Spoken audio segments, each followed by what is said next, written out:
Na minha vida, nunca imaginei gostar de RBD.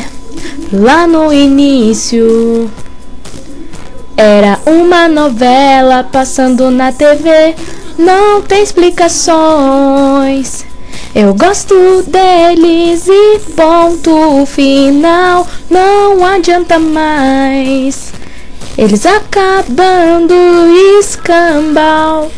Todo meu dinheiro fui gastando e sem pensar no que aconteceria. Agora é tarde demais, fico na net o dia inteiro, vendo fotos, vídeos e vivo mesmo é chorando, nem como direito.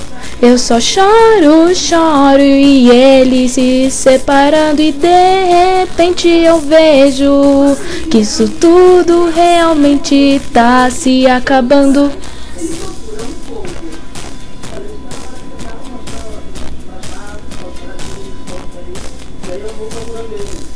Quanto daria só para ver o RBD? Venderia minha casa, minha mãe, minha avó e minha TV. Todo o meu dinheiro fui gastando e sem pensar no que aconteceria. Agora é tarde demais, fico na net o dia inteiro, vendo fotos, vídeos e vivo mesmo é chorando, nem como direito.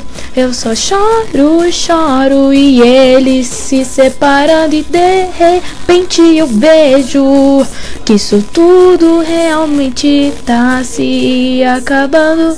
Perdi meu sossego de chegar em casa e tudo está perfeito. Vivo reclamando, brigando e brigando, meus pais me infernizando. Fico na net o dia inteiro, nem como direito.